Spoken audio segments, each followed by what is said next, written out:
ബിസ്മില്ലാ അൽഹംദുലില്ലാ. പ്രിയമുള്ളവരെ, സമസ്ത ഒരു പുതിയൊരു മതമാണോ എന്നുള്ളൊരു ചർച്ച ഇപ്പോൾ എല്ലാവരുടെ വായിൽ നിന്നിങ്ങനെ കേട്ടുകൊണ്ടിരിക്കുകയാണ്. കാരണം സമസ്ത പുതിയൊരു മതമാണ് എന്നുള്ള വാദമാണ് പ്രമാണങ്ങളും അവരുടെ സംസാരങ്ങളും നമ്മെ ബോധ്യപ്പെടുത്തുന്നുള്ളത്. പ്രമാണങ്ങളിൽ നിന്ന് തെറ്റിപ്പോയി ജൂതന്മാർ ജൂതമതം ഉണ്ടാക്കിയതുപോലെ, ക്രിസ്ത്യാനികൾ ക്രിസ്തുമതം ഉണ്ടാക്കിയതുപോലെ, ഖുർആനിൽ നിന്നും ഹദീസിൽ നിന്നും തെറ്റിപ്പോയി 1926 ബറൈൽവികൾ ഉണ്ടാക്കിയ ഒരു പുതിയ മതമാണ് സമസ്ത എന്ന് ഈ സംസാരത്തിലൂടെ നിങ്ങൾക്ക് ബോധ്യമാകും. ചെറിയൊരു ക്ലിപ്പിലൂടെ നിങ്ങൾക്കത് ബോധ്യമാകും. കേട്ടു നോക്കുക. അല്ലാഹുവേ, നിനക്കു മാത്രമാണ് ഞങ്ങളുടെ ആരാധന. ആ ആരാധനയുടെ മർമ്മവും ധർമ്മവുമായ പ്രാർത്ഥന എന്ന് പറയുന്നത് നിനക്കു മാത്രമാണ് ഞങ്ങൾ നൽകുന്നത്. അതുകൊണ്ട് തന്നെ അള്ളാഹുവിനു നൽകേണ്ട അർത്ഥനയും വിളിയും പ്രാർത്ഥനയും അല്ലാഹുവല്ലാത്ത മറ്റൊരു വ്യക്തിയിലേക്ക്, ശക്തിയിലേക്ക് നൽകാം എന്ന ഒരു വാദം ഇസ്ലാമിക ചരിത്രത്തിൽ ഒരു കാലത്തും സംഭവിച്ചിട്ടില്ല. നമുക്ക് പഠിപ്പിച്ചെന്ന ഈ ഒരു റൂട്ട്, ആ റൂട്ട് വിട്ട് കളിയില്ല മുഅ്മിനീങ്ങളെ. അതിനാണ് സുന്നത്ത് ജമാഅത്ത്. പ്രത്യേകിച്ച് കേരളത്തിൽ നമ്മുടെ പ്രസ്ഥാനം എന്തിനാ ഉണ്ടായത്? ഗൗസുൽ വിളിക്കണമെന്ന്, വിളിച്ചാൽ ഉത്തരം കിട്ടുമെന്ന്, വിളിക്കാൻ പറ്റുമെന്ന്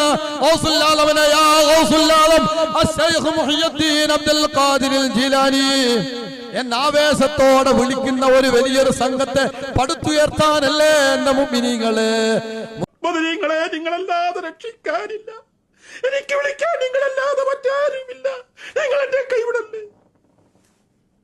ആ മണിക്കൂറുകളോളം നിന്ന രംഗം മറക്കാൻ കഴിയാത്ത രംഗം. പക്ഷേ അത്ഭുതകരമാം വിധം പ്രവർത്തന മേഖലയിൽ ഒരുപാട് തടസ്സങ്ങളുണ്ടായി, ഒരുപാട് പ്രതിബന്ധങ്ങളുണ്ടായി. അപ്പോഴൊക്കെ നമ്മൾ ബദരീങ്ങളെ വിളിച്ചുകൊണ്ട് പ്രാർത്ഥിച്ചു. അള്ളാഹുവിനു നൽകേണ്ട അർത്ഥനയും വിളിയും പ്രാർത്ഥനയും അല്ലാഹുവല്ലാത്ത മറ്റൊരു വ്യക്തിയിലേക്ക്, ശക്തിയിലേക്ക് നൽകാം എന്ന ഒരു വാദം ഇസ്ലാമിക ചരിത്രത്തിൽ ഒരു കാലത്തും സംഭവിച്ചിട്ടില്ല. മമ്പാട്ടുകാരൻ സക്കാഫി ഇവിടെ പറയുന്നത് കൃത്യമാണ് കാര്യങ്ങൾ. ഇസ്ലാമിക ചരിത്രത്തിൽ അല്ലാഹു സുബ്ഹാനഹു വ തആല 1,00,000 ചില്ലാനും പ്രവാചകന്മാരെ അയച്ചിട്ടുണ്ടെങ്കിലും ഒരു പ്രവാചകനും പോലും അല്ലാഹു അല്ലാത്ത ആളുകളെ വിളിച്ചു പ്രാർത്ഥിക്കാൻ പഠിപ്പിക്കാൻ വേണ്ടി അയച്ചിട്ടില്ല. മരിച്ചുപോയ ആളുകളോട് സഹായം ചോദിക്കാൻ പഠിപ്പിക്കാൻ അയച്ചിട്ടില്ല. അവർ അള്ളാഹുവിന് പുറമെ, മുശ്രിക്കുകളും കാഫിറുകളുമായിട്ടുള്ള ആളുകൾ അള്ളാഹുവിന് പുറമെ വിളിച്ച് സഹായം ചോദിച്ചു കൊണ്ടിരുന്ന ആളുകൾ പ്രവാചകന്മാരായിരുന്നു, സ്വാലിഹീങ്ങളായിരുന്നു. അവർ അംവാത്തുകളാണെന്ന് അള്ളാഹു പറഞ്ഞത്. അവർ മരണപ്പെട്ടു പോയ ആളുകളാണ്. എന്നാണ് അവർ ഉയർത്തെഴുന്നേൽപ്പിക്കപ്പെടുക എന്ന് പോലും അറിയാത്ത നബിമാരോടാണ് ഈ ആളുകൾ പ്രാർത്ഥിച്ചിരുന്നത്. ലോകത്ത് സർവ്വ പ്രവാചകന്മാരും വന്നത് അള്ളാഹുവിനെ പരിചയപ്പെടുത്താനല്ല, അള്ളാഹുവിനെ മാത്രം വിളിക്കണം, താകൂത്തുകളെ വെടിയണം എന്ന് പഠിപ്പിക്കാൻ. എന്താണ് താകൂത്ത്? അള്ളാഹുവിന് പുറമെ ആരൊക്കെയോ വിളിക്കുന്നുണ്ട്, അവരൊക്കെ താകൂത്തുകളാണ്, അതിനെ ഒഴിവാക്കണം. അതേപോലെ തന്നെ സൂറത്തുൽ ബഖറയുടെ 21-ാമത്തെ ആയത്തുകളിൽ നമ്മൾക്ക് കാണാൻ പറ്റും.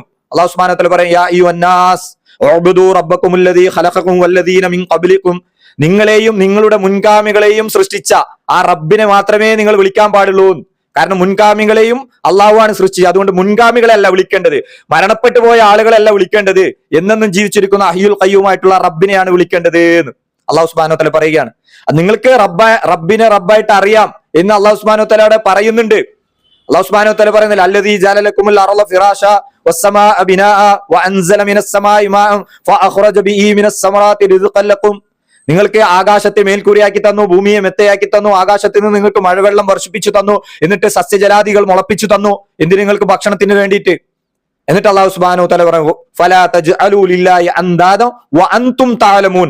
ഇതൊക്കെ നിങ്ങൾക്ക് അറിയാം, എന്നിട്ട് അറിഞ്ഞുകൊണ്ട് നിങ്ങൾ എന്ത് ചെയ്യേണ്ട? ഇതൊക്കെ റബ്ബാണ്, അള്ളാഹുവാണ് നൽകുന്നത്, നിങ്ങൾക്ക് അറിയാം. എന്നിട്ട് അള്ളാഹുവിന് പുറമെ മരിച്ചുപോയ, മുൻകഴിഞ്ഞു പോയ ആളുകളെ നിങ്ങൾ ആരെയാണോ വിളിക്കുന്നത് അവരെ വിളിക്കണ്ടാന്ന്. ഇദ്ദേഹത്തിന്റെ വാദം വളരെ കൃത്യമാണ്. ഇനി മനസ്സിലാക്കൂ, സമസ്ത മതം ഇസ്ലാം അല്ല. ഇസ്ലാമും സമസ്തയുമായി വളരെ ദൂരത്താണ്. ക്രിസ്ത്യാനികൾ പ്രമാണങ്ങളിൽ തെറ്റിപ്പോയി ക്രിസ്തുമതം ഉണ്ടാക്കി, ജൂതന്മാർ പ്രമാണങ്ങളിൽ തെറ്റിപ്പോയി ജൂതമതം ഉണ്ടാക്കി. അള്ളാഹുവിന്റെ ഖുർആനിൽ നിന്നും പരിശുദ്ധ റസൂൽ സല്ലല്ലാഹു അലൈഹി വസല്ലമയുടെ ഹദീസുകളിൽ നിന്നും അധ്യാപനത്തിൽ തെറ്റിപ്പോയി സമസ്ത എന്നുള്ളത് ഒരു പുതിയ മതം ഉണ്ടാക്കിയത്. ആ മതത്തിന്റെ പേരാണ് സമസ്ത. ഇതിൽ നിന്ന് രക്ഷപ്പെട്ടോളൂ സഹോദരങ്ങളെ. ഇതല്ലെങ്കിൽ നിങ്ങളെ പാരത്രിക ലോകം വളരെ ഭയാനകമായ ഒരു ദിവസത്തെ നിങ്ങൾ അഭിമുഖീകരിക്കേണ്ടി വരും. അല്ലാഹു സുബ്ഹാനഹു വ തആല മനസ്സിലാക്കാനുള്ള തൗഫീഖ് നൽകട്ടെ. അസ്സലാമു അലൈക്കും വറഹ്മത്തുള്ളാഹി വബറകാതുഹു.